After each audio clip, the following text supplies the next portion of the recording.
Perfect. All right. Good morning, Professor Parkinson. So, for those who are watching our podcast today, UofT students or alumni, thank you so much for your support. Thank you for sharing your questions on the Reddit post that I did, and thank you for Professor Parkinson for coming today for our podcast as well.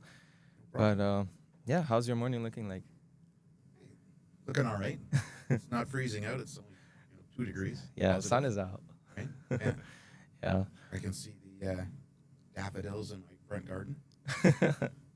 Okay. Signs of spring. Great.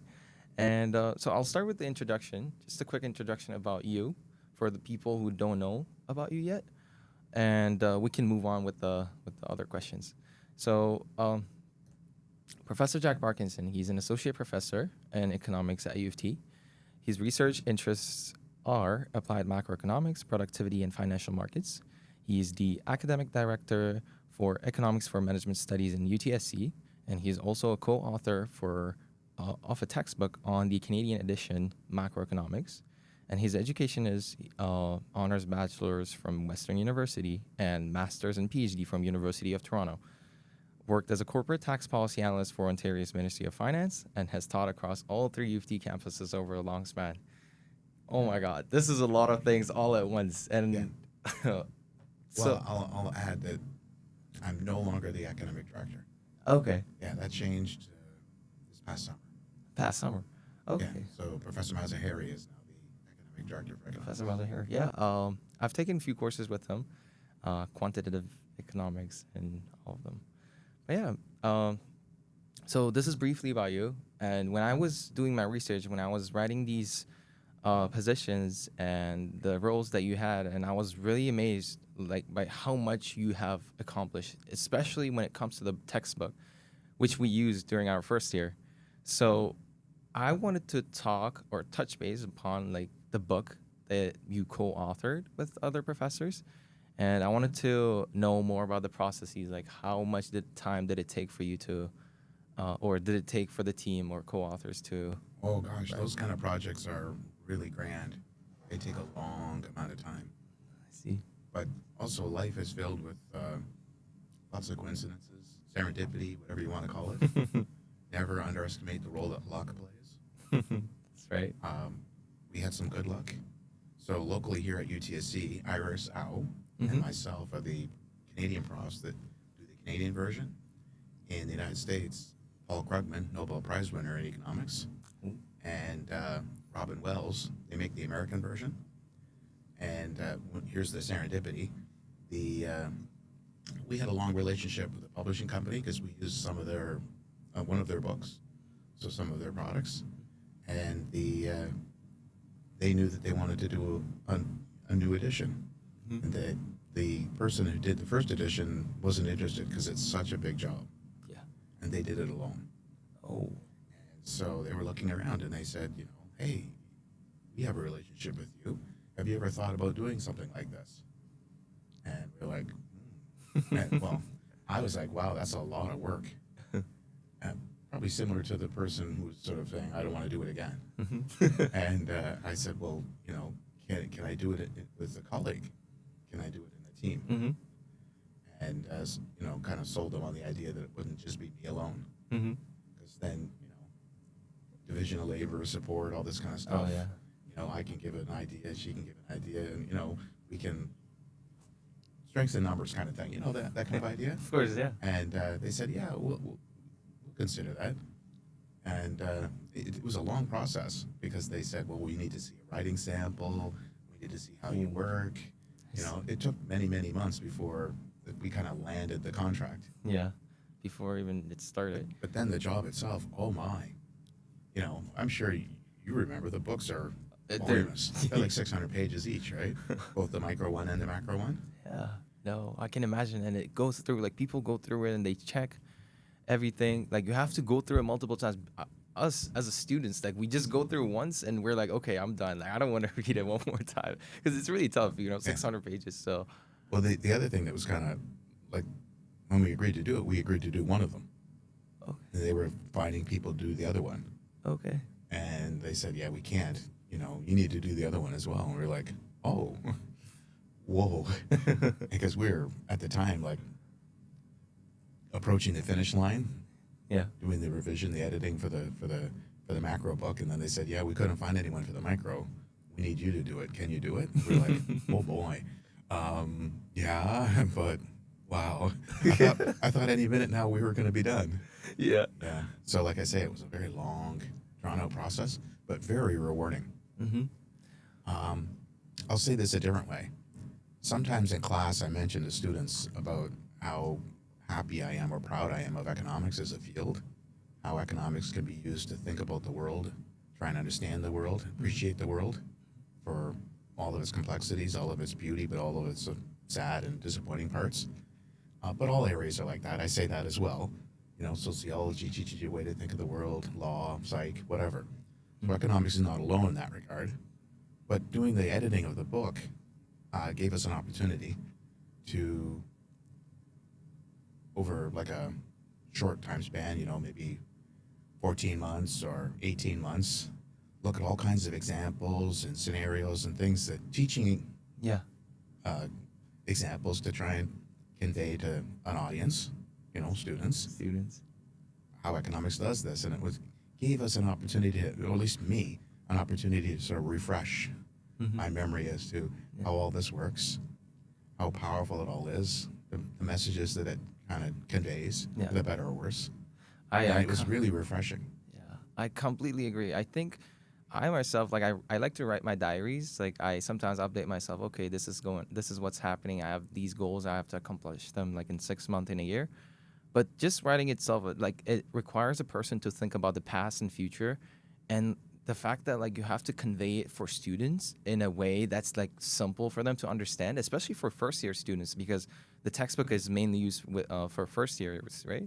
So, I mean, it's an immense work that it requires. I feel like to just reflect on the economic activities in the past and in the future, and just to connect them together, as well as convey that message. And like I really enjoyed reading it myself personally, and you know the activities, like the exercises in there, it really helped me to shape my thinking in microeconomics. And yeah, and Well, you're not person. alone. I felt that I did.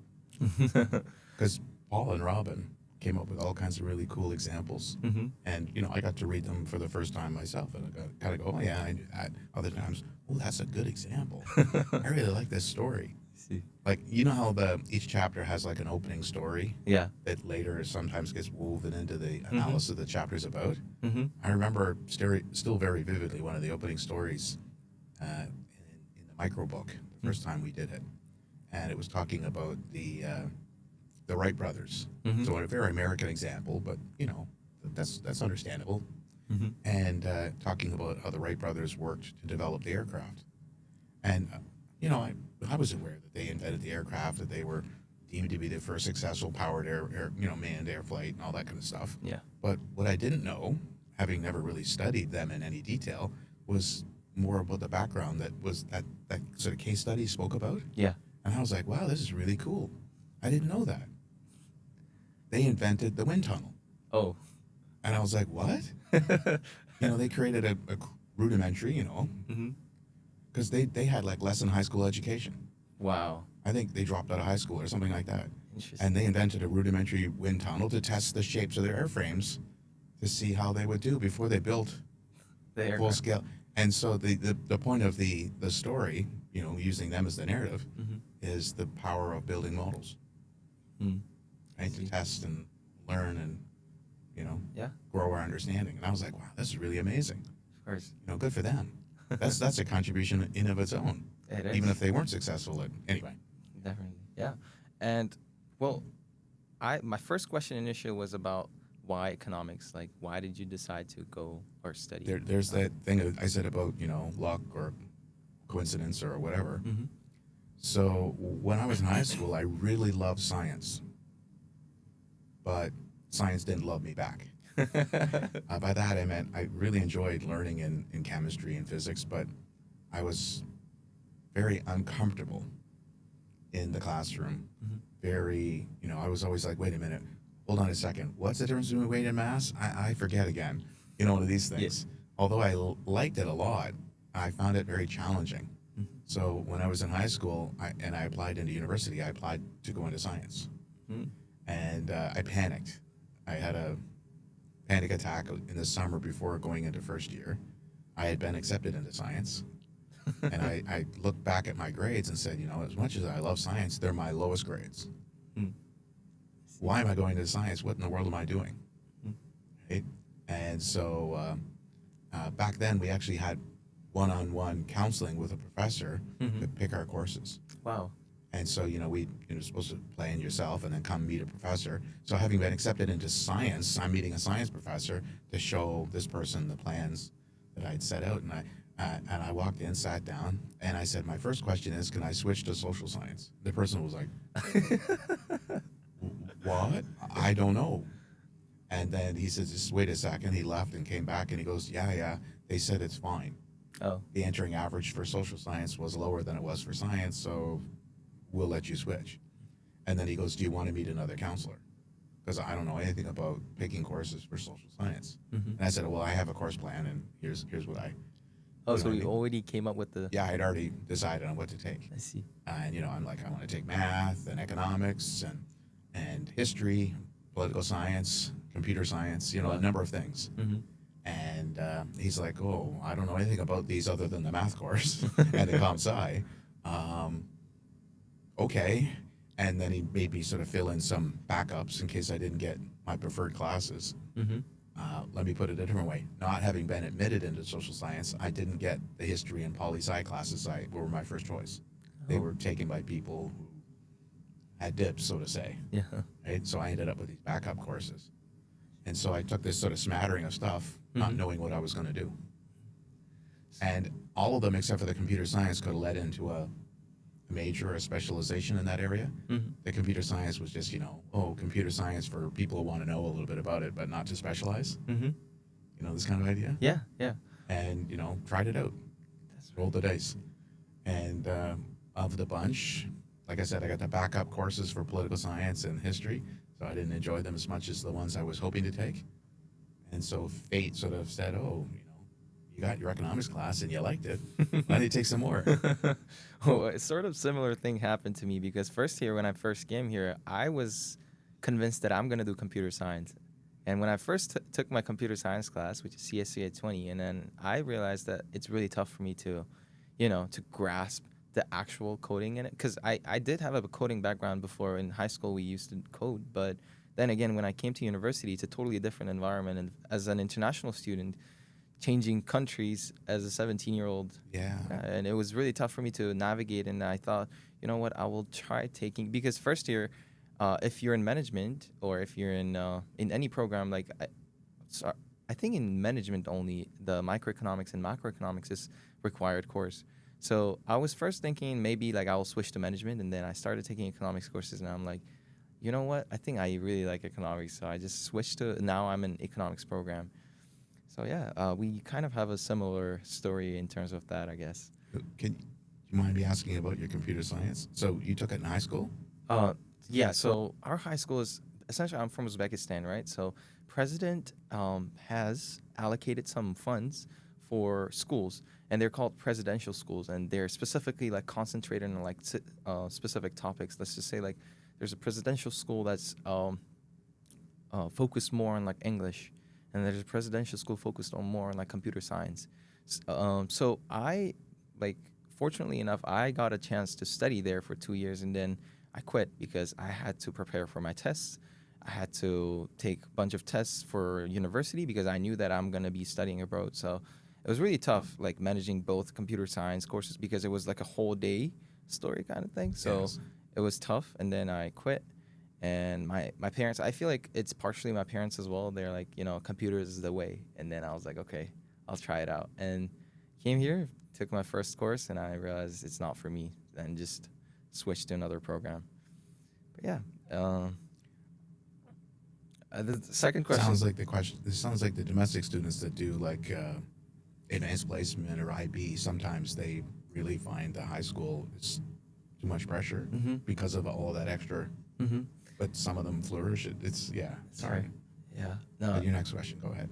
So, yeah, the next question is, you made a transition from government in the past, And how do you feel about the transition between your government job and your work as a professor? Here comes the luck again. So, grad school is very strange. You go, I didn't say grad school. What are you talking about, grad school? Grad school is very strange. In economics, the way they trained us when you're in the PhD program, they train you implicitly to be a prof. Mm-hmm. They don't necessarily say where this training is to be a prof, but the courses are very, very theoretical. Mm-hmm. The examples, they kind of, the way they kind of talk about how much respect they give other professors, how other practitioners are not as prestigious or highly respected by them, this kind of thing. Yeah. So there's a bias, I see. implicit or whatever, Of right? course. And so in the PhD program, most of us were thinking, oh, I want to be one of these guys. I want to be a prof. Yeah. But as luck would have it, when I was near the end of my program, there was a recession. Mm-hmm. And so there wasn't a lot of hiring going on, Mm-hmm. very few positions. And it didn't work out that I got an academic job. Mm-hmm. And I sort of packed it in and told my thesis supervisor, can I defend my thesis? He's like, oh yeah, you were done a couple years ago. Let's set a defense. He was basically protecting me, so I was still a student, so I could still be a TA and stuff like that, teach classes. Mm-hmm. And as luck would have it, a job came my way in the government. Mm-hmm. You may have heard that example in one of my classes, but serendipity again, right? Yeah. And I worked in the government. That was very rewarding and fun. It was nice to feel often that you had an impact. Mm-hmm. The politicians would sometimes surprise you.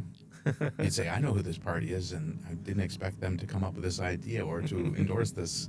But it was rewarding in its own way. But then and somewhere along the way, somebody contacted me from here at UTSC. Hey, we have an opening. One of our faculty members is going off to be a associate dean or something like that, Mm-hmm. and we need to backfill them for a couple of years. Would you be interested in a contract? Okay. Right? And so it was kind of a weird, coincidence, and So you you got never know what's coming your way. Mm-hmm. You got contacted by a university. Yeah, they approached me Okay. and said, would you be willing to come here for a couple of years? Mm-hmm. But only a couple of years, no guarantees. Right? Yeah. I'm still here. Don't let them know. Yeah, but it's It was challenging because I was giving up a job with security yeah, to come to a job without security I can for the imagine. same pay. Yeah, it's a tough decision. But hey, it's what I was hoping to do. Mm-hmm. So I gave it a try and it worked out. So eventually but that comes up like that itself creates another question, which is, so you like studying your master's and PhD here in the University of Toronto, you already knew that you're going to be a professor, or did you? I was hoping, yes. I see. Yeah, perfect. We're moving on to the next question, which is for listeners who haven't taken a course with you, how would you describe what you do at UTSC in one sentence? Oh boy. That's really difficult. One sentence. Hopefully I'm trying to nurture their imagination and try and understand what is economics. Mm-hmm. Why do we care? How could it help us? Perfect. And so you've studied and taught within the UofT ecosystem. What's the one thing that surprised you as you moved from student to instructor? It's amazing when you're a student, you have a lot of perceptions. And then when you become, like, when I was a master's student, I was a teaching assistant for the first time. Mm-hmm. And some of those perceptions I found were, oh boy, were they ever wrong. Being a teaching assistant, you got to see a different perspective. Yeah. You got to see the people performing at the top, but also the people performing the other end. Yeah. I didn't realize, excuse me, I didn't realize how challenging, or the kind of challenges that some students were facing. And I don't just mean, oh, I don't understand what this is. They have life. Yeah. And life can throw curveballs at you, right? That's right. And so I began to, appreciate the good luck that I had, Mm-hmm. that I had my health and my family had their health. And by health, I mean, physical health, mental health, financial health, all, Mm-hmm. Yeah. and that correlates over to academic health. Mhm. You know what I mean? And so Definitely. I was like, wow, I can't, I couldn't imagine myself in some of the situations I've seen some students having to deal with. And I'm amazed at the resilience and strength that students are able to show. I see. Yeah. Were you a good student at your during your undergraduate? Like, in a sense, like, did you ace all the courses? No, That's for I all of got us. C's and D's in my political science and history classes I talked about before, the ones I didn't want to take. So, well, I I feel like you taking political science courses and the economics courses, they kind of have a connection in between, and you always talk about in the lectures where politics talk about different things, and the economics says a different thing.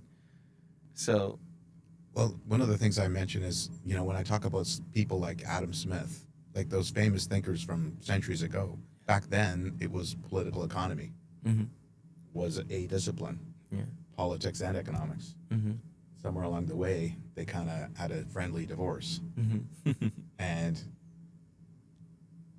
I don't begrudge the people in political science. They have a very interesting area of study as well, but I feel it's even more challenging than the economics in some ways. mm-hmm. But then again, to the extent that economics is challenging, is because it's still related to politics. That's right. Before the mic was rolling and the cameras were, we were talking about, oh my gosh, international politics, Yeah, yeah. oil prices, war, it's like, my goodness. And they have to try and deal with that, but then again, so do we all. Mm-hmm. That's right. And could you recall a few of your best memories about your life, student life? Some of my best memories. I think probably the friends that I made and the the fun that we had, kind of just hanging out, making jokes with each other, or it isn't all about studying. You have to have other time. Exactly. Right? How was your experience at Ontario Ministry of Finance? Would you say you liked working at a government job more than being a professor?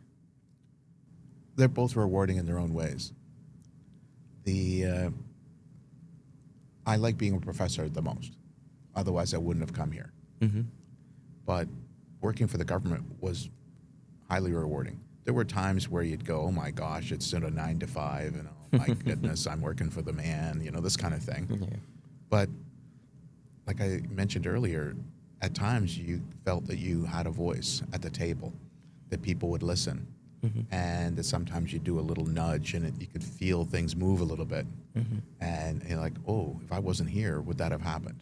Mm-hmm. And so you felt valued and part of the team and respected. Mm-hmm. But it is a very different culture working outside of academia. I couldn't show up to work like this. I actually still remember one day my boss asking me, "Oh, you're not wearing that to the meeting today. We have outsiders coming." And I was dressed way more respectably than I am right now. Mm-hmm. But I didn't have a suit and a tie and a formal shirt on. You know what I mean? I had like a polo shirt, Yeah. like a Ralph Lauren, Yeah. and casual pants, but again, not jeans, but not dress pants either. He's like, "You're not wearing that to the meeting today. We have outsiders coming." And I felt like I was just torn down by my mother, right?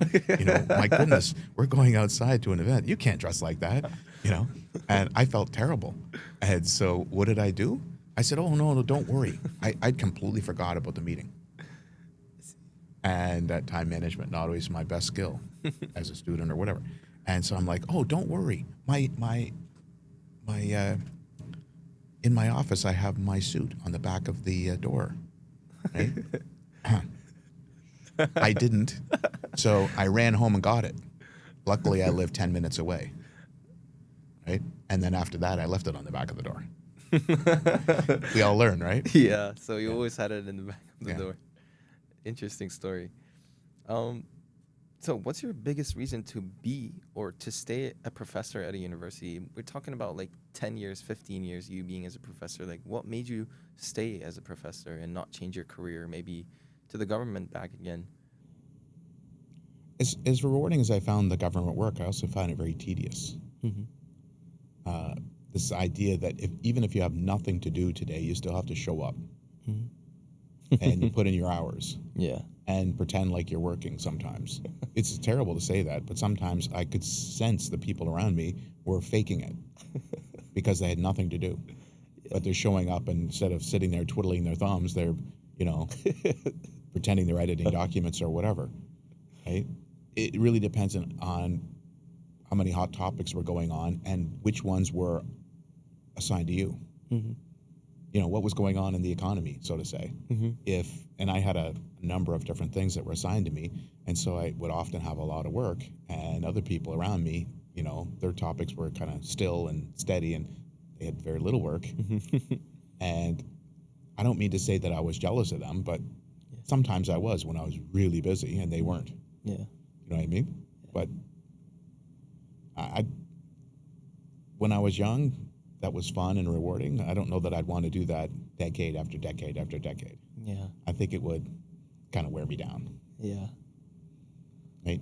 Then I'd be looking for something else. You know how you were saying, why stick with that? Why did you stick with that? You'd be asking me that, right? Yeah. You worked for the government for how many years now? Why did you stay there? Yeah. Especially the role that you had, like it requires a lot of like reading and like as you said, like it like made you stay like for longer compared to others. As decades pass by and you get older and older, and sometimes it's just feels too much. But I totally get it. And let's talk about your teaching philosophy. So, what do you want students to be able to do after your course beyond remembering models? I don't want them just to remember it. I'm hoping that they kind of understand the point of it. Mm-hmm. I'd rather that they realize that the idea of the model is to try and approximate or understand how things work and why things are what they are, for the better or worse. Sound like I'm quoting Carney's speech or whatever in Davos, right? Take the world as it is, Yeah. right? But, you know, that kind of idea. Mm-hmm. Yeah. I'll just put it down here. So when a student is struggling, what usually actually fixes it more? Is it like a practice problems, changing a study method, office hours, or something else? I don't know that I know the answer to that because the way that people struggle varies dramatically, and it's such a personal issue that they don't normally share with their even closest confidants, let alone the prof, right? You know, they'll come and say, I did not as well as I was hoping to do. How should I approach this? And I feel really bad because I can see the look on their face when I say to them, well, there's not a one-size-fits-all answer. I don't know how to answer your question. Or I don't know you well enough to know what would help you. But I feel that telling them the truth is the most appropriate thing I can and should do. I don't want to be the person that just goes, oh, everything's fine, you know, just do this and just basically, you know, take this placebo, see you in the morning, you know, or go away. That's not helpful. I don't want to be that kind of person, which also means that you see more disappointment in people's faces when you tell them the truth, right? Like, oh, you don't know, you can't, you know. Yeah, I'm sorry, there's no magic, you know, bullet or whatever. There's no magic bullet, but Well, you know, I'll give you one quick example that really sticks with me because it's just from a few months ago. So, you know, in the fall term, I teach the large first-year micro class. Yeah. Just over 1,000 students at the beginning of the term. 968, I think, wrote the midterm. You know, this kind of idea. Yeah. After the midterm, one of the students comes to me, and he's very nice, very respectful, and he says, you know, I didn't do as well as I was hoping to. How should I study? And I was like, well, you know, I'm not sure. Can you share with me how you studied? How did you prepare for the course? And he goes, oh, yeah, not a problem. You give us a lot of study questions. And so I took all those study questions and I put them into AI. And then, you know, I read the AI output. I forget if he mentioned a particular model, but anyways. Yeah. And I read the AI output. I said, oh, and did you do anything else? Nope. And I said, well, those study questions have model answers. Did you compare the AI answer to the model answer? And he's kind of hesitated for a second. And then he says, yeah. And I said, did you find that they were exactly the same or always the same? And he's like, no, not really. And I said, so what you're learning is that AI is not really good yet at answering these questions. But having read the AI answer, did do you think that's actually learning how to get the answer yourself? Mm. I said, I think all you've achieved here is you're helping to train the AI, not yourself. Mm. And his eyes were like kind of like opened up a little bit more, and he's like, oh, I never thought of it like that. Mm. And I'm like, you need to sit down and try the problem yourself Mm-hmm. so that you're learning it, not AI. And he was kind of like, oh, I'll try that. Now, I know the follow-up question would be, well, what happened to the guy? I don't know, because, again, there's 900 and whatever students, right? Yeah. I wish I knew. I wish I could sort of follow up and say, hey, man, how did it work out? How did you change your approach? What happened to your grade? Mm-hmm. What happened to you? Because you're a human being and I care about you. Mm-hmm. But they kind of blend into the crowd, right? Crowd, yeah, 1,000 students. And so I feel bad for the guy because I do want to know. Mm-hmm. Yeah. Right? And it's like thousands of students who are like coming up with like similar kind of questions, right? Yeah. And yeah, well, I personally studied the same way that you described, like the model questions and answers, and yeah, it was really helpful, I would say, because the course that I'm currently taking right now, there's no model questions or no model answers, so it's kind of like figure out yourself. So it's like there's a one textbook, and I just try to read it, try to do the examples, and it goes how it goes, right? Yeah, there are some conceptual questions listed Yeah. on I know what course you're referring to, but no answers, right? No answer. So that you have to think. Yeah, and there's a reason for that. Some students are fantastic at memorizing answers mm-hmm. and getting a good grade, but that doesn't mean they know anything. Mm-hmm. Yeah. You know what I mean? Yeah. And so, sorry, I would rather to give a better grade to someone who can figure out the answer on their own than the kid who just memorizes it, doesn't know what it is they just wrote down. Well, okay, now I get to ask you a question. Mm-hmm. Have you ever heard someone talk about, when you're in university, class lasts for this many hours a week, and we expect you to study and they add some number on top? Mm-hmm. Have you ever heard someone give that? Because I remember when I first got orientation to be a prof, they say, oh, this is, we expect that for every hour in class, the student spends 3 hours outside of class doing work. And I was like, and they go, well, this is their full-time job. And I'm like, yeah, but, some classes are, 2 hours a week. So that's 2 plus 6, that's 8 hours for a class. And they go, yeah, and you're taking 5 classes, 5 times 8, 40 hours a week. It's a full-time job. And I was like, yeah, I don't know that people are putting in that kind of effort, buddy. Right? Yeah. That's some people's idea of an appropriate, and I'm like, whoa, life doesn't necessarily allow that, right? That's right. Yeah. Yeah. But what does an A-level study routine look like for your courses? Like weekly structure, maybe not just a work hard thing, right? You mean the kind of routine to get you an A? Yeah. I think you have to, and it's related to the advice I give in the very first week in the very first year, right? You need to start studying at the beginning. Mm-hmm. You do a little bit every day or every week, Mm-hmm. and over many, many days or many, many weeks, it adds up so that you can be more calm, cool, and collected. Mm-hmm. That helps put you under less pressure, right? Yeah. Because if you're in pressure, suppose you're taking economics and sociology.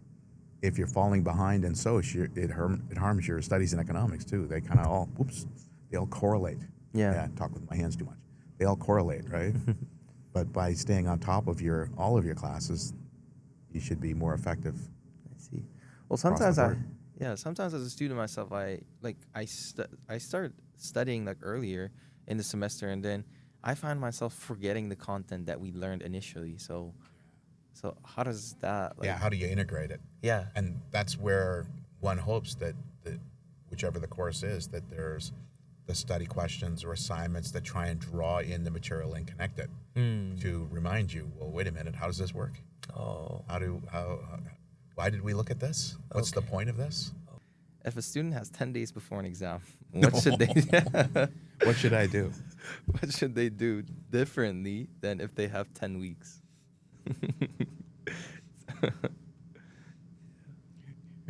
Boy, that's triage there, eh? I guess it depends on the course. I don't really know how to easily answer that. Okay. Well, Sorry, I got to bail on that one. Yeah, we'll skip this one for now. So what are the top? Oh, I love the for now. He's going to come back to it. Yep. What are the top three mistakes students make when practicing microeconomics problems? Patience. Patience is a virtue, they say, right? Mm-hmm. It happened to me. I see it with others that we can be really uppity and jittery and want to, oh my gosh, I have, 10 or 15 questions I want to do. I got to hurry up. And you're, being hurried like that, you can start making assumptions you shouldn't make or do things you shouldn't do, and you trip and fall. And instead of getting up and cleaning yourself off and slowing down, you might try and go just as fast or faster, and it gets, and then it's like, oh my gosh, it's the subject. The subject, the professor, the questions they're asking, or the subject they're teaching isn't good, or and it's like, it's everyone else. Kind of, Yeah. sounds like a politician. Trump. It's someone else's problem. It wasn't us. But That's right. Yeah. not realizing that it might be your approach is Mm-hmm. too Yeah. strained or whatever, right? Yeah, Yeah. yeah. And my next question is like it's funny, and my next question is about exactly that, about online students who comment or post about like course or the professor in general. So students sometimes describe econ courses as test heavy or tough. And when you hear that, what do you wish students understood about assessment and learning? So you said they're test heavy? Tough, test heavy. Sometimes they complain about the professor. Yeah. It's okay. I don't take it personally, but Yeah. I guess it comes with the territory, right? Mm-hmm. I'm sure they would say that the chem and bio are lab heavy or whatever, right? Too many labs. Oh my gosh, you guys have it easy in other disciplines. It's one of the reasons why I bailed on science. I looked at how many hours of lab and how many hours of class, and I thought, oh my gosh, I can't do that. When would I study? I'd have no, this. It comes with the territory, I guess. Yeah. We're not doing it to you personally. We're hoping that it helps. Yeah, there's Yeah. thousands of other students as well. We're not taking it on you personally. We're not taking your comments personally. Yeah. Yeah. So the next questions are more about like your personal life. So what does a perfect and productive day look like for you? A perfect and productive day. No meetings with the administration because those can be, they just reiterate the same things sometimes over and over again and tell you about how much they want to help, but don't give you any concrete ways that they can. Well, it's like more of like we have to do that meeting, Like Yeah, it's like they feel that they have to do the meeting to stay in tune. Yeah, Yeah. I agree with you. just tick it off. Yeah. Success. Of late, they've taken to having more online meetings, and I really detest online meetings. I'd rather be there and be able to go. Yeah. And they can't ignore the hand. They go, what? I wasn't prepared to take questions. Oh, but you have a question? When it's online, you can put it in the chat, but nobody sees it, Mm-hmm. and they can ignore it. Yeah. Yeah. You know what I mean? Yeah, of course. Okay, are you a more of like a morning thinker or a late night thinker? I don't know that I'm one type, but when I was doing assignments, I was usually late nights as a student. Yeah. Yeah. Well, I can imagine like thousands of students, like especially the midterm season, like has to be done in like a couple of weeks before the final exams, right? Yeah. Yeah. I remember as an undergrad student and a grad student, the hours we spend in the library. Mm-hmm. Oh. Yeah. We'd leave when it closed sometimes. Yeah. Do you stay up like that still? Like, because Well- I remember like you sent an email to me yesterday at 11. I was like, okay, professor is still awake. Well, yeah, I didn't want you to think that I'd not seen your email or Yeah. forgotten. Of course, yeah, I appreciate it. But yeah, so you do stay up like Yeah. a little late, usually. But to the students, I don't guarantee that I'm going to reply to your email. Well, of course, it's not Right. within your working hours, right? Well, no, in general, Mhm. because some of the emails are kind of like, I can't make it to the exam that's already happened, or I couldn't make it to the exam that hasn't happened, and you're like, and often they don't mention which course. Yeah. I teach several, 4 of them this term. Ooh. And so they, the students just imagine who they are, what course they're talking about, and so the emails are often preliminary and incomplete, and they'll and you kind of look at it and go, I don't know what course this is. I'm not sure what they're saying. Yeah. And if I reply, they'll just reply, perhaps answering some of it, but not all of it. And the other angle is with the ones I'm talking about right now, I'm getting a bunch of for midterms. Mm-hmm. In most of my classes this term, it says if you missed a midterm, the weight shifts. Mm-hmm. But they're emailing me, yeah, I've read the course outline and I'm following the protocols. And it's like, no, you haven't, because the protocols don't tell you to do this. You know what I mean? Yeah. Yeah. Well, that's I okay.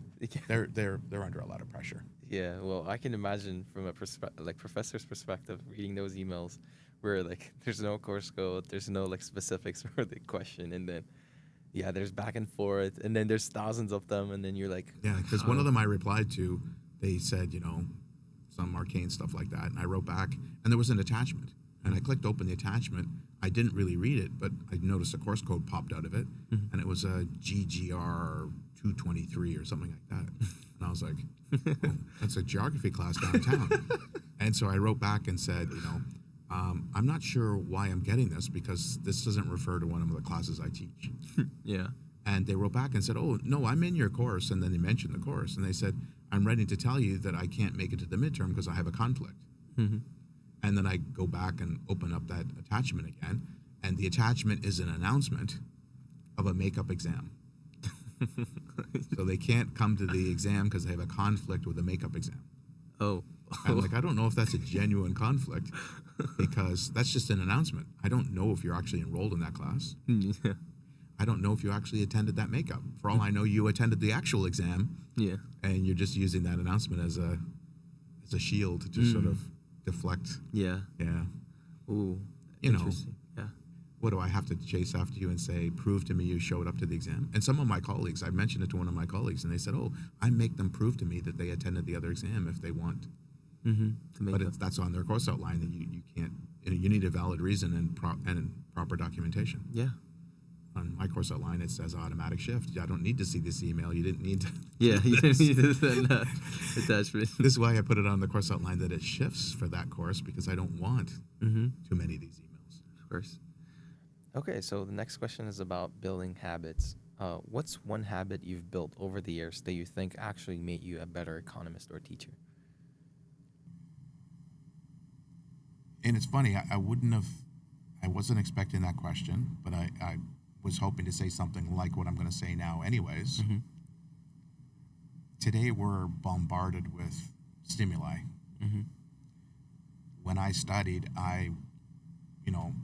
back in the era when I was a high school and university student, we didn't have cell phones. Yeah. We didn't have the internet. And so we were unplugged. Mm-hmm. But even when those things became available, Mm-hmm.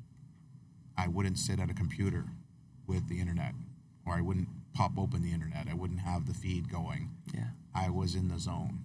Mm-hmm. You know what I mean? No Mhm. phone, no other, just my friends or my notes and, the documents, and, try and not have all that other stuff, because life is filled with noise. Yeah. But good noise, but bad noise as well. That's right. The only noise that I would allow was the chatter of my friends Mm-hmm. or other people maybe around me in the library, or music, Mm-hmm. Yeah. right? And just play the same, song list or whatever, and just while I'm studying. Because I found I was much more effective not getting these other things to go, oh, and then, 10 minutes becomes 20 minutes becomes, and now I'm tired and I didn't get as much done as I was hoping to get done. And you're like, yeah, I'm just Yeah. leaving the library now. Yeah, so I think that was a good habit to picked up, to Mhm. kind of put things in their little silos. Mm-hmm. Hey, I enjoy YouTube and funny cat videos like anyone else, Yeah. but you have to have a limit. Attended enough classes from the back to go visit and review the instructor, Mhm. and sit behind the students, and I see them checking emails and checking social media and doing, Yeah. multitasking. Multitasking. But multitasking, it's hard to stay productive when you're doing many things. Yeah. Well, I personally found it really hard, like especially multitasking when studying, right? Because like I like to think whenever I'm multitasking, I like to think that okay, I'm getting like much stuff done, and in reality, when I check, like when I do the exercise, and I'm like, wait a second, like I can't do this. I have to go back. But then like I'm just spending twice the hours because I didn't focus on the lecture or the slides that I'm Yeah, doing. you put in the time, it looks like, Yeah. but you didn't really put in the time because you were doing other things. Yeah, yeah. Feel the same. Yeah. But yeah. And remember I mentioned about having music playing. I wouldn't always, but I found that when I was in the zone, the music might be playing, kind of, not too, high or low level. Mm-hmm. And after a while, I wouldn't even notice it playing. I'd be in Zone. thought, and then suddenly, oh, that song's playing now? Oh, how long have we been doing this? Wow. Yeah. One of those. Yeah. But it helped kind of block out the other stimuli. Yeah. Tell me about your obsession about the music. I remember one of your lectures you said you have a lot of cassettes like in your Well, CDs. CDs Yeah. in your room. So Because, again, we didn't have MP3s. We didn't have streaming services. yeah. You know what I mean? So I Yeah. bought physical CDs. Yeah. And, I was pretty good income, unmarried, no children, this kind of thing. So, Yeah. I don't really drink a lot, Yeah. So I spent my money on CDs and clothes and, other stuff, right? Yeah. Yeah, of course. Yeah. Of course. So that I'd have a variety of music that I could listen to. Do you still listen to them? The CDs? Yeah. No. So you have They're in a drawer in my office, like about 400 CDs. 400 CDs. Just the point of reference, 400 CDs. Well, I personally think I don't have it, like anything near to that number, even in my playlist right now. Yeah. And if you think about it, I have no idea what the average price was, but more than $10. Okay. Yeah, if it was like early 90s, 1999, and then everything went down. Yeah. 99, Probably closer to 15, 20 bucks a piece, right? Yeah. Yeah. Early 2000s, 10.99. I remember, so the management building used to be the KW building over here. Yeah. And I remember students who used to come into my office and while they're waiting to talk to me would stare at them on the shelf. And I remember the odd student would say, Professor, there's MP3s now. You should. And I said, oh, don't worry. And I go, you see my monitor? See that behind the monitor? That's a whatever terabyte hard drive. And all those CDs have been ripped onto that drive. And so I don't need to go find the CD and put it in the player. I just find the playlist and play it off the drive. Yeah. And but then the drive died on me, so I don't want to go rip them all again. Right? Yeah. I don't feel bad about making copies of something I paid for my own use. Of course. Right? Yeah. Professor, there's water if you would like. Yeah. And there's do you like Diet? I know you like Diet Pepsi. Yeah, I'm gonna Which is one of the the good stuff. which is one of the questions. you. Which yeah. Well, I have a question about the Diet Pepsi, but that's for the end. So my next question is, if you weren't an economist, what do you think you'd be doing instead?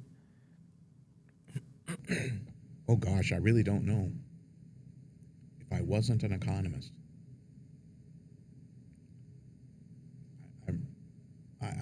you mean would I still be working in the government as an economist, or that was my title there actually. Like If I didn't end up in economics, what would I have been doing? Oh, that's a good question. I really don't know. Mm-hmm. Because like I say, in first year I took classes that could lead to poli-sci or history, but didn't like them. Mm-hmm. Didn't like the particular courses I took. Mm-hmm. I do like the areas. Yeah. Mm-hmm. I find politics very intriguing. History, the old adage about learning from the past so that you don't repeat Yeah. the same mistakes. Yeah. And I find history really remarkable. There's so much lost history. Mm-hmm. But, I watch, you ever watch on TVO? There's a show called Digging for Britain. And they show like archaeological digs in Great Britain and the kind of things they're finding. I'm like, oh, this little, bone fragment. And I'm like, but they put it in context and tell you about the past. And I find it really exciting. Yeah. I don't know, though, if I could stand doing field work like that. I'm kind of a wimp. The hot sun and whatever. But I find that really kind of cool. Yeah. Wow. I think maybe being a practicing historian would have been fun. Interesting. Well, your storytelling, which is like present in the lectures, would actually make a good historian, maybe. I don't know. Yeah, so now we're moving on to the different topic, which is your views in the current economic conditions.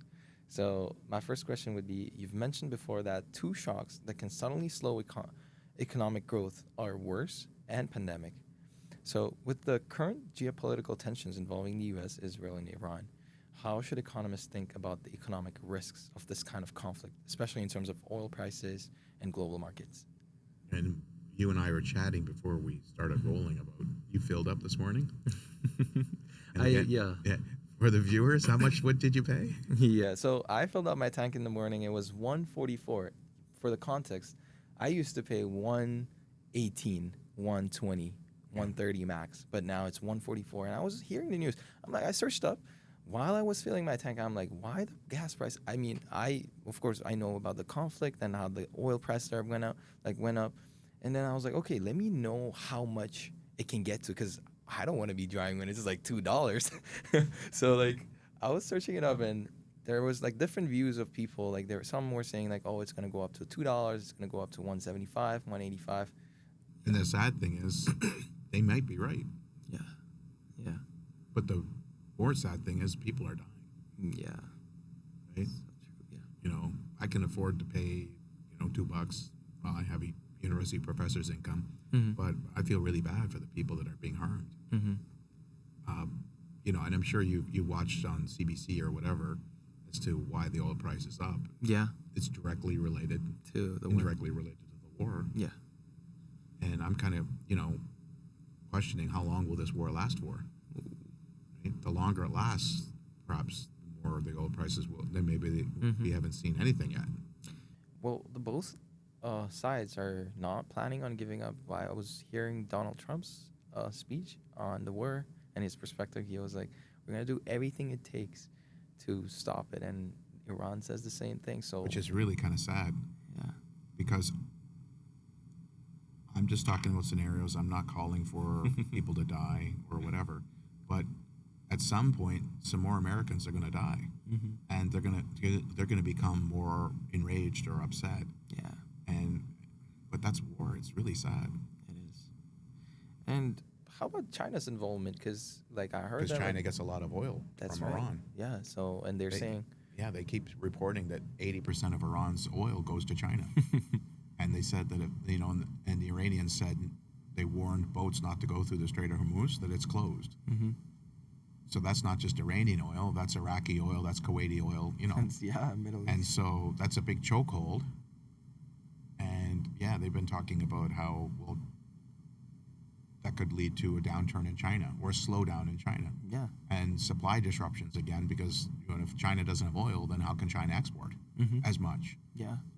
We use oil sometimes in the direct manufacturing, but definitely in the delivery of almost everything. Yeah. And are there any other related effects in the economy? Well, as I alluded to, some people saying it might cause supply disruptions, which means that the inflation won't be uniform. It won't be that all prices rise by a little bit more. It could be some prices rise substantially more. Or it could be, more shortages of. Remember the supply disruptions caused by COVID? Yeah. How it was difficult to get the parts to make the cars, so therefore you couldn't assemble the cars, and then there was shortages of cars, and car prices escalated and never came back down. Never came back down. Well, think about it. The cars are really expensive. It is really expensive. And yeah, so we talked about the shocks. And how much time do you think it takes for those shocks to kind of stabilize and neutralize? It really depends on the shock. The hope is that this is a brief war, but right now it's looking like it might last months or weeks. I don't know what they hope to achieve and when they're going to claim they've achieved that. Yeah. Because initially they said they were hoping for regime change, and they killed the leader of Iran, and you would have thought that was enough. But then they kept bombing, right? Yeah. And so I don't know what strategic targets they've decided are valid targets. I don't know. It's really sad. There's no specific KPIs for the war, let's just say, right? And yeah, it's really kind of unfortunate. Well, if oil prices spike because of geopolitical tensions, could it resemble the oil shocks of the 1970s? Or is today's global economy structured differently? It is structured differently. In the 1970s, the Americans faced a big problem, different war in the Middle East, but some of the exporters refused to sell. They had an embargo against the United States. But some of those same exporters now have American military bases. They're more cozy with the Americans, right? Yeah. So the politics has changed a little bit, shifted, right? Yeah. Yeah. Well, if oil jumped by, say, like 20%, 30% over a short period, what are the first order effects you'd expect in Canada versus the US? Well, we've already seen it. We already see the premier of Alberta saying, "Whoa, we can supply more oil," but they're talking about decades later, not right now. The people rushing for the. I want the microphone. I need to. I need to get some me time, but Yeah. it's not really. That's How- not the solution right now. Yeah. That's a much longer term thing. Mm-hmm. We need solutions that are viable now. Mm-hmm. That's Unfortunately, I wish we had more solar, more renewables, more wind. But again, those take many years. Yeah. So, well, if inflation rises because of oil, what's the hardest part of central banks? Do they look through it or tighten anyway? Yeah, the supply shocks are really inflation caused by supply shocks are really different than inflation caused by demand, and it's challenging for the central bank. Again, we have that recent lesson from COVID, where we had the supply disruptions causing a rising price level, and central banks, not just ours, saying it's okay, it's temporary, it'll go away. Yeah. And then months later, it's temporary, it'll go, and months later, and then finally, gee, it's not going away. I guess we called that wrong. We all make mistakes. Yeah. But that was a doozy. Yeah. Right? And then they're like, gosh, we need to deal with this, and it was kind of they let it get out of control, but monetary policy can't resolve a supply shock. Ooh, Right? Changing the money supply doesn't create oil. that's right. You know what I mean? Doesn't bring oil onto, Yeah. economics is interesting and powerful, but it has its limits too, right? Mm-hmm. And it depends on the persistence of the inflation as well, right? That's like what kind of we're learning right now, like the dynamic models of demand and supply and how central bank plays a role in the inflation. Yeah. So, yeah. So do markets tend to overreact to geopolitical headlines, or do they generally price risk effect efficiently? What would you look at to tell the difference? Oh goodness, you'd have to look at price volatility of shares or whatever. Yeah. Markets do often overreact. We know that. Mm-hmm. You get positive news on crypto and crypto related firms and investments shoot up, or more people buying Nvidia chips and their share price rises. Oh, bad news for Nvidia and their share price. We have attenuated movements. Mm-hmm. It's hard to know if these are fully rational, but that's the nature of beliefs, right? Yeah. Yeah. In economics, we usually assume or model people's beliefs or expectations as being rational. Mhm. Right? But Well- sometimes we make mistakes, right? Even if we're rational. Yeah, yeah. And with the like certain like for example the war that's going on right now, and it started on Saturday, right? And in Monday, like I was expecting a big hit for the stock market, right? And I was sitting down, I was watching the news, I was going to my like I do have like a certain list of stocks that I really like watching, and then I was just paying attention when the markets open. Nothing seemed to happen. Like They there weren't was- phased, yeah. yeah, it was in phase, and then again, like yesterday, it saw the biggest like $1 trillion got wiped out from the economy. So, what do you think about this particular case? The world is so complex and so difficult. The market faces a significant challenge. But this is not the first big surprise Trump has thrown at the market or the world. I guess the market is kind of like, Trump Oh. again, what do we do? You know what I mean? Yeah, It's really hard to gauge these things. yeah, of course, Yeah. I get it. Like, oh, Yeah. it's just You know, imagine if this was the first term of Trump being president in the first week, that you'd imagine that the market turmoil would be way worse, yeah. right? Because they'd go, what? We didn't know he was going to do stuff like this, right? Yeah. And do you see the stock prices going down more and kind of like triggering or hinting on like recession? Well, I'm sure you heard the data for Canada. Mm-hmm. In the fourth quarter, the Canadian economy did contract last year, Mm-hmm. and yet economists were like, ooh, I didn't know it was going to do that, right? Yeah. And these are the experts, right? So, yeah, the world gives us surprises, sometimes good ones. Sometimes, we get a bad one. Yeah. Do we face the possibility of further contraction? Maybe. I hope it's improbable, though. Hmm. Hope so. But it's my personal question. So, how often do you read articles or headlines, or how often do you track stocks, or just in general the So markets? I don't really track stocks per se. Mm-hmm. I'm not that kind of a person. I do own some stocks, but like diversified, like I Diverse. own like an index fund or Mhm. something like that, Yeah. right? I'm not that kind of stock picker kind of person. Yeah. Um, I'm the kind of person that if I did that, it would probably consume a lot of my time Yeah. because I'd worry. Mm-hmm. What's going on with that? Did I make the right decision or did I not? Yeah. Yeah. You know what I mean? Yeah. And But I do consume a little bit of news about the world. every day, or Uh, Not necessarily every day, mm-hmm. and not from every source, but I will be open to looking at lots of sources, Yeah. whether it's feed in my inbox Mm-hmm. because I read some stuff from Germany and some stuff from American sources, not just Canadian sources. Yeah. And my next question is, which is a really funny question. So, have you day traded before? Like, have you No. traded stocks? Okay. I've not. Yeah, I remember talking to a finance professor. I forgot his name, but uh, it was first year, and it was a networking session with professors. And I was talking to finance professor, and I said, "Have you day traded before?" And he said, "Yeah, we used to go to Rotman Lab. They have a finance lab, and he used to day trade." And I was like really surprised because I didn't really think that professors like would be open to would be like Depends on the person. risk lovers, right? So this person taught finance. Yeah, Are they still a professor here? yeah. Yeah, because I know that at least one of the professors, had the Bloomberg terminal in his office. Ooh.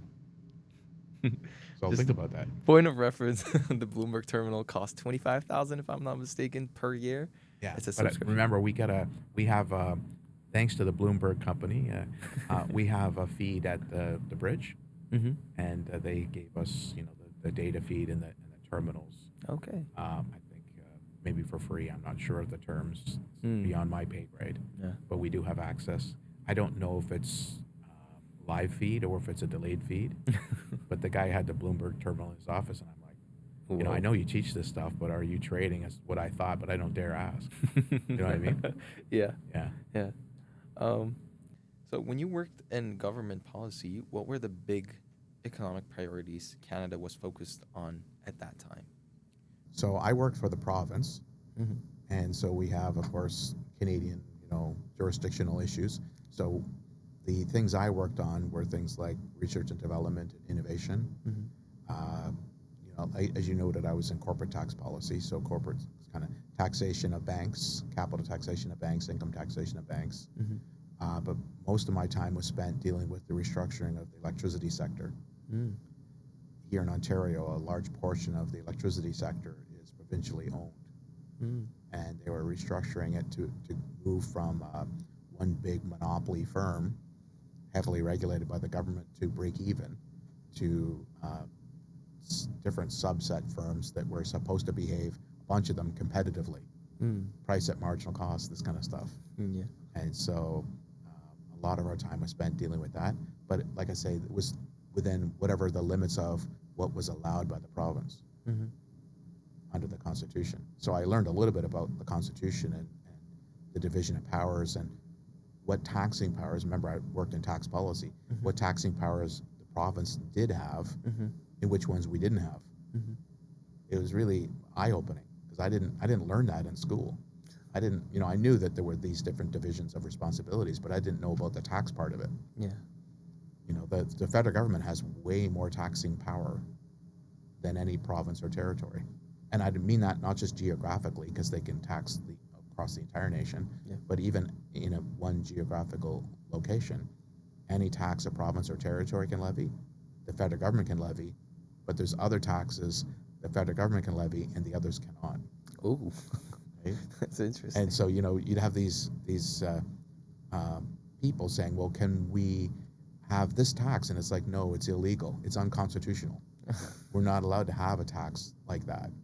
And they'd say, well, why don't we just call it a fee? And then it's not a tax. And it's like, no, I'm sorry, it doesn't work like that.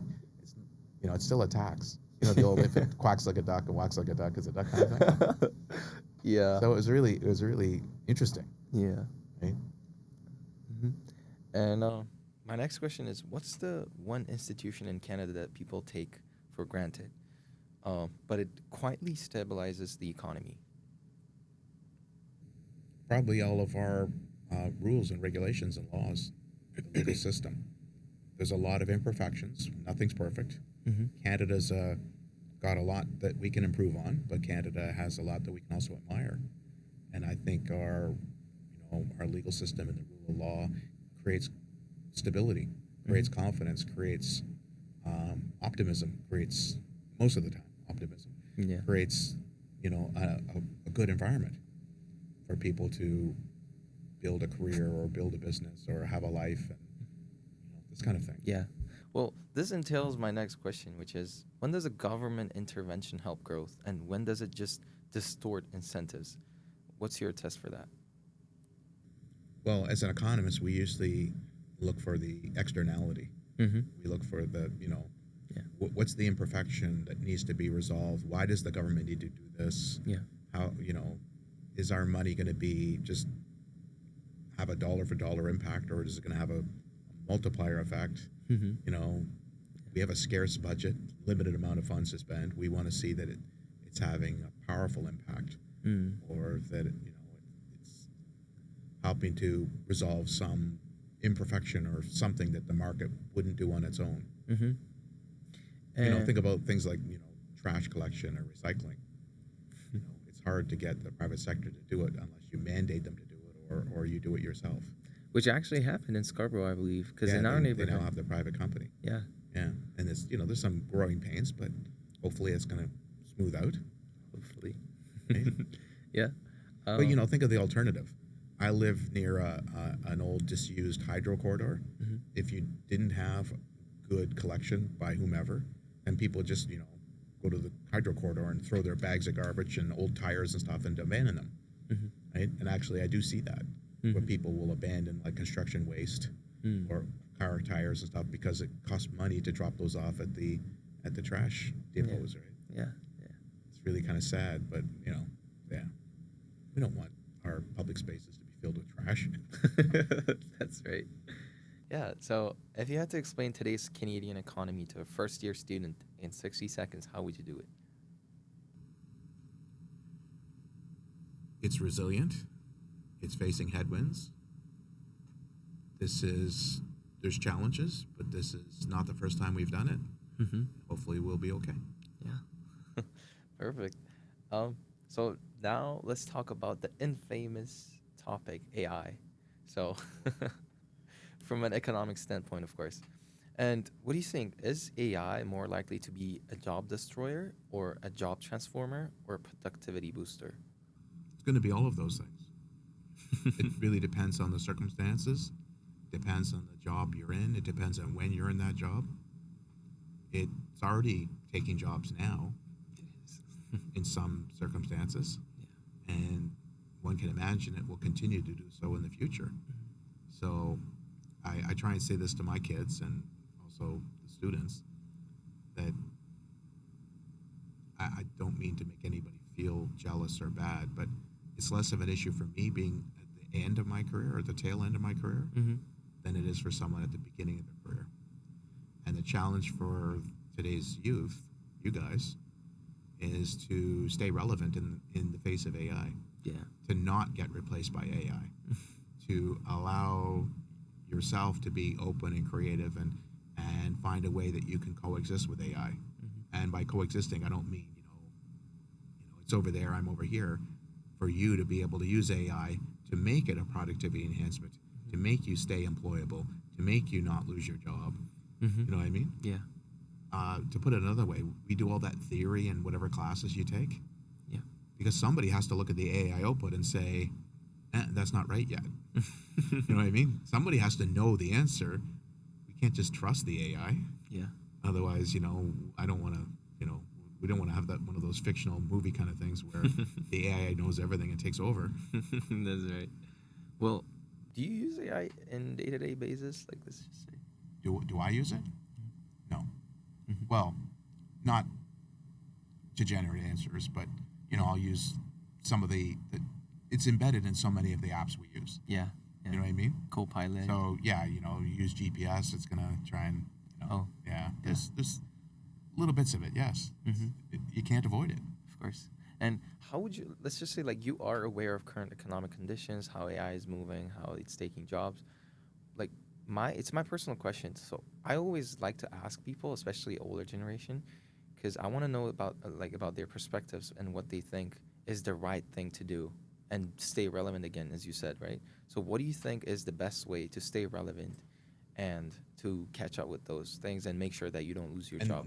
Now that's a really difficult question because, and let me roll back to what I said, that you need to stay relevant in the face of it, but that also means you don't leave it aside. You need to be able to use AI. And I feel kind of conflicted about this in the following sense. Because I'll use like first year micro or second year macro. Yeah. I tell the students, don't use AI to generate your assignment answers. I feel like a hypocrite because I'm saying don't use it to get the answers for the course, but yet I'm saying when you go out and have a career, you probably need to know how to use AI. Yeah. You need to know how to do a good query. You need to know how to coexist with it. Yeah. But yet the course I'm teaching doesn't teach you how to do that. Because frankly, I don't know how to do it either.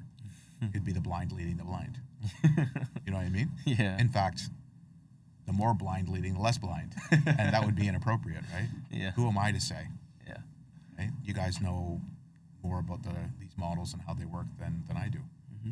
And about the policymakers, let's just say like the actual people who work in the government, the economists, how should the policymakers think about AI? Like through regulation, education, or labor market adjustments? I'm really curious of what they are thinking, and I don't think they're going to share that because it is probably very controversial. Let me take a step in a different direction and pivot and explain why I say that. I hear lots of people talk about oh, Elon Musk is a visionary and da da da da da, and I say, well, yes and no, and they're like, oh, he's really creative, he's really productive, he surrounds himself with good people and stuff like that.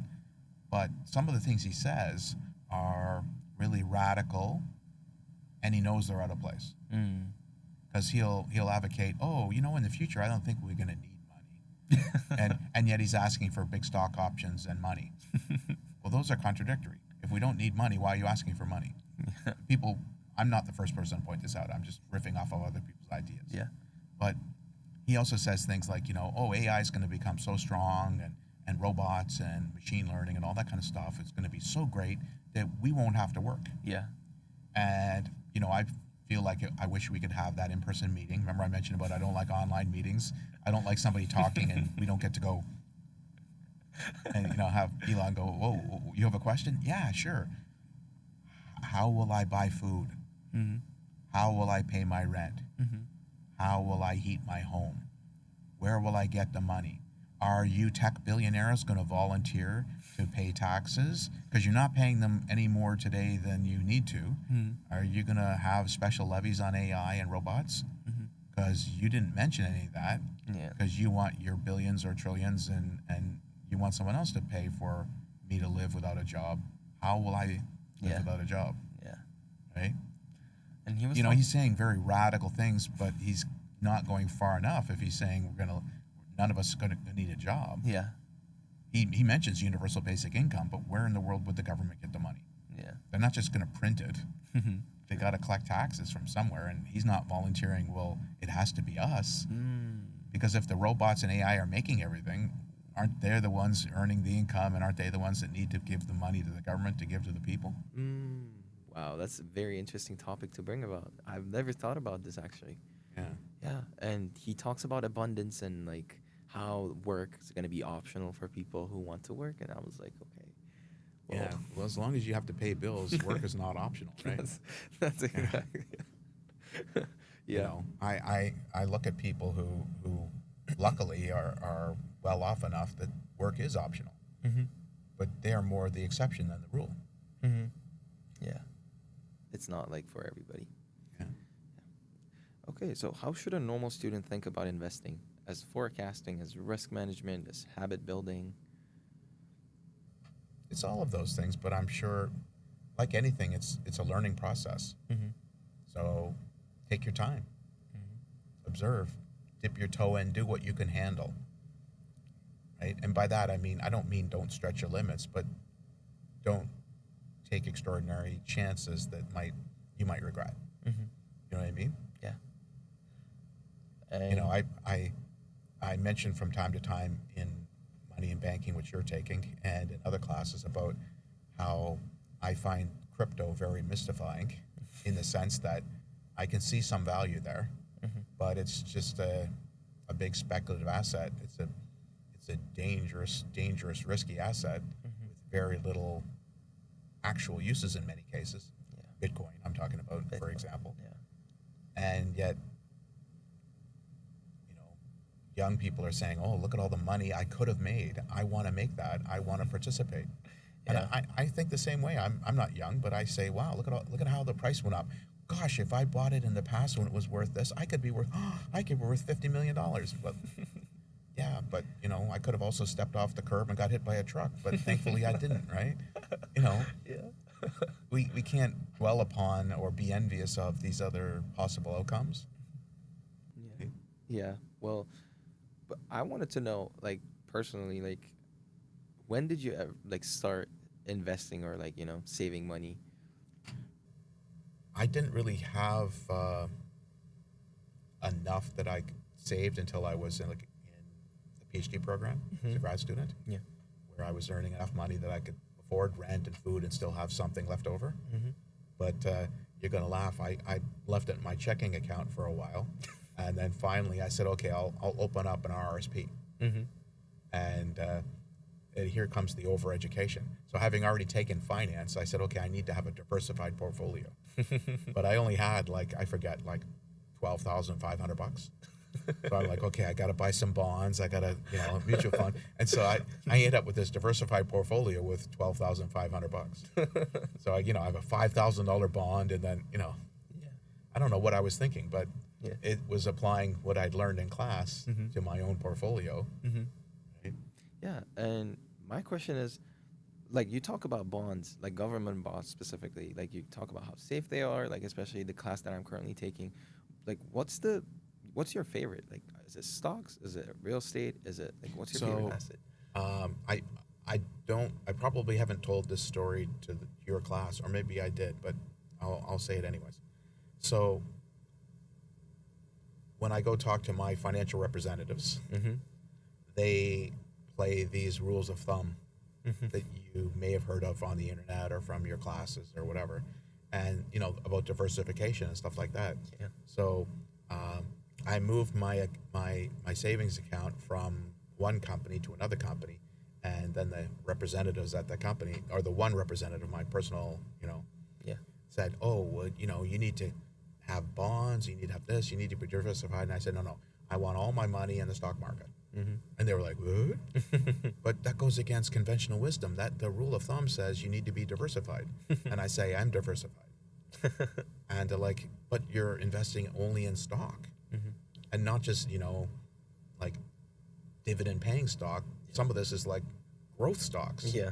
You're too heavily weighted in equity, Yeah. too heavily weighted in growth stocks. You need to have some fixed income." Mm-hmm. And I said, "No, I don't." And here's the rationale I used. I work at the university. I have a pension plan at the university. Mm-hmm. And at the time, no longer the case now, but at the time, it was a defined benefit pension plan, which is basically like a big bond. Mm-hmm. And I said, so I have this great big bond I own, Mhm. which is my pension fund. Yeah. Right? It guarantees it's going to pay me out Mm-hmm.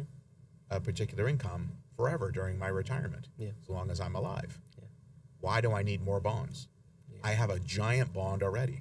In fact, I probably have too much bonds if you think of it that way. Yeah. And the person was like, and they said, excuse me, let me go get my colleague. They went down the hall, knocked on the door, brought their colleague, and the colleague says, yeah, I understand. And what was how did you explain it? And I explained the story again, and the colleague went, very creative. Yeah, he's fine. Shook my hand and walked, and he said, what do you do for a living? Yeah. And I said, I'm a professor. He shook my hand, well, it's nice meeting you, and left. Yeah. And so the person said, oh, okay. He said, it's okay. You're fine and only stocks. Because, we're surrounded by people that give us advice, Yeah. but we have to be somewhat educated ourselves Mhm. to find out whether it's appropriate advice, That's right. Yeah. right? Yeah. Again, it's sort of like I was mentioning about advice to students. There's no one-size-fits-all answer that works in all circumstances for everybody. Perfect. Well, I have these teaser questions for the end because I like to edit videos for the beginning as a trailer. So they're more of like a funny questions. I would appreciate if you answer them. But yeah, the first question is, why do you like drinking Diet Pepsi? Because I've The seen it a lot. In Diet Coke tastes not as good as Diet Pepsi.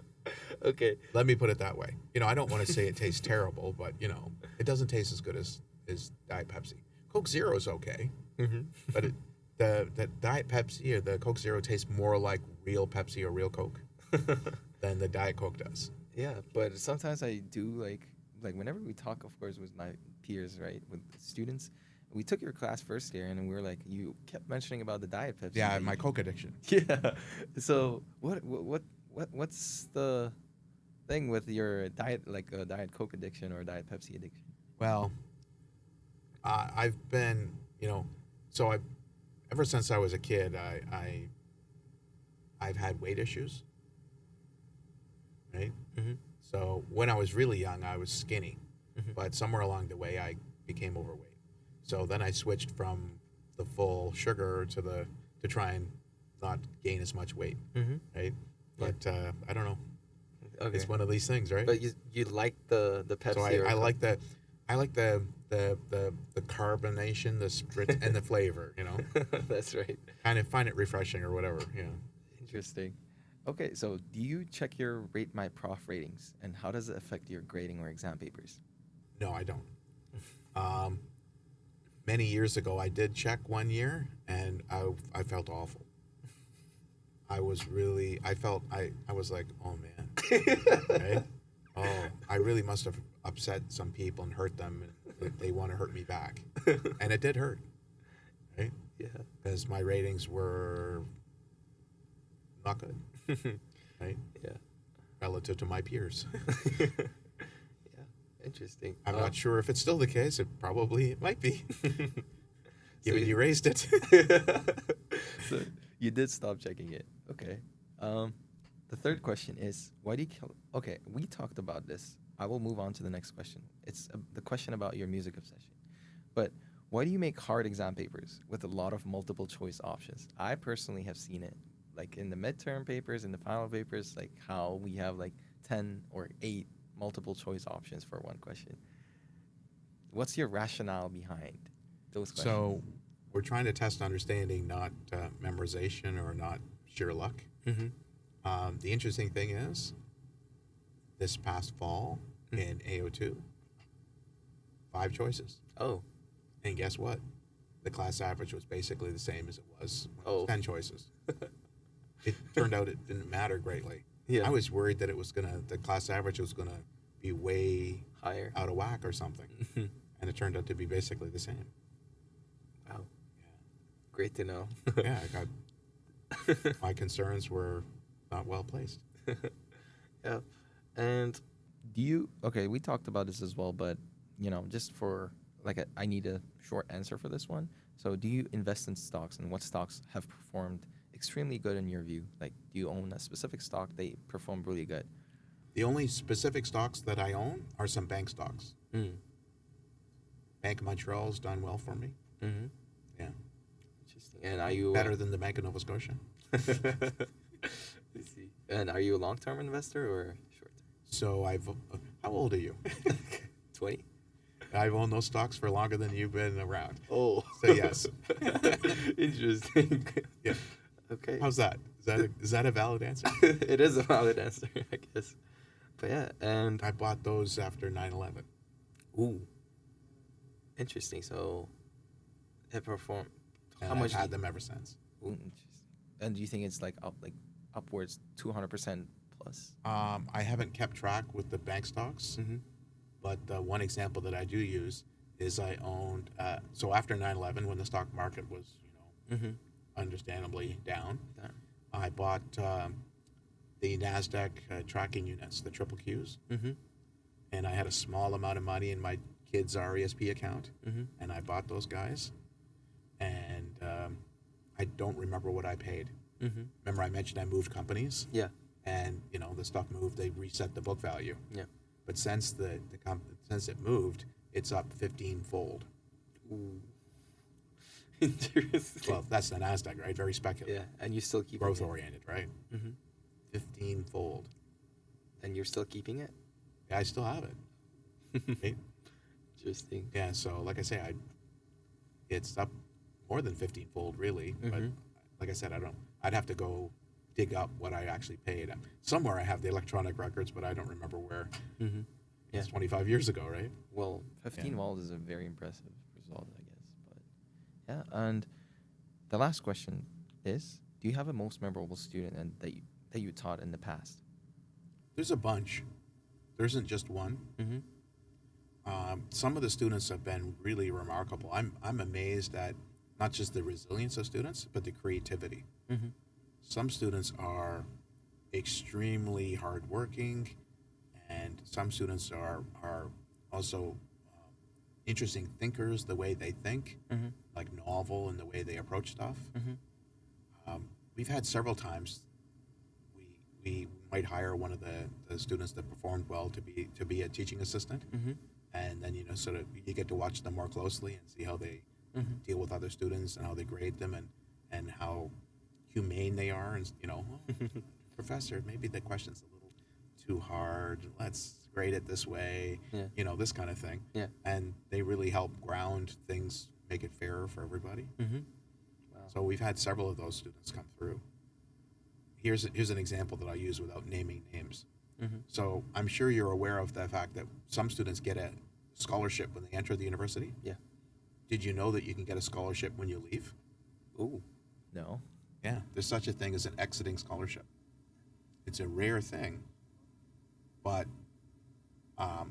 2 or 3 times one of my TAs or former TAs has won that scholarship. One scholarship given to the highest undergraduate average that year for a graduating student in all 3 campuses, All 3 campuses. right? So these are hardworking, highly productive, very academically successful individuals. Mm-hmm. And One went to Harvard Business School, now is a prof, and Ooh. it's incredible what some kids have and the way they use it. Mm-hmm. It's really remarkable. So it's more of like a I grant. think that they're way better a student than I was. Their future trajectory hopefully reflects that, Mm-hmm. right? Mm-hmm. So I'm like, wow, Wow. incredible. Interesting to know. Well, is it like a more of like a grant thing where you just get the lump sum money and that's it? Yeah, Or they is just it- give you the money. Wow. $25,000. And And it- you're I think it's called the Jackman Scholarship. So you put it on your resume. It's there permanently, right? The money, goes wherever, but hopefully something good. But you permanently won that award, right? Wow. And people go, well, what's that? Oh, well, I had the highest undergraduate average graduating that year of all the campuses. And the wait, what? Oh, you're somebody, right? That's Or great. maybe you don't say, and you just I got that for graduating. Mhm. Someone else finds out on their own later. Oh my gosh, they're so chill, You're so chill. right? Yeah. Well, I tried to be the same way when I was in the government. All my business cards just said, my name and my title. It didn't say my degrees. But some of my colleagues insisted, oh, put down masters or put down, if I have a PhD, put down doctor. And I'm like, what's the point of that? This is, and then people would find out later, oh, why don't you have that on your card? Why isn't that on your door? Why don't you wear it on your sleeve? I'm like, what's the point? Yeah. And it seemed to actually be more impactful that way. They're like, oh, good for you. Right? Yeah, interesting. Well, my questions are pretty much done, but I just wanted to know if there's anything that you would like to share with students, with anybody who's from UofT or in general. In general, Mhm. well, I'm not really sure, but you guys pay a lot of fees. Don't forget that the university has a lot of support services that are funded with those fees Mhm. to help you with studying. Teaching and learning can help with things like that. To help with physical health, mental health, health and wellness, academic advising, the Career Center, help you find jobs and things like that. There are a lot of support services because we want to help you. Mhm. And the people that work at these groups are adults, they're professional, they teach you with respect and confidentiality, Mhm. and they're here to help you so that you can get the best out of your time here at the university. And that's what really we all want. Mhm. Perfect. Yeah, that was really great advice. But yeah, thank you so much, Professor, for spending your time today again, and Yeah. I really appreciate it. Hope students, everybody will find it helpful, and thank you. Yeah, no problem, man. Thanks for having me. Yeah, thank you.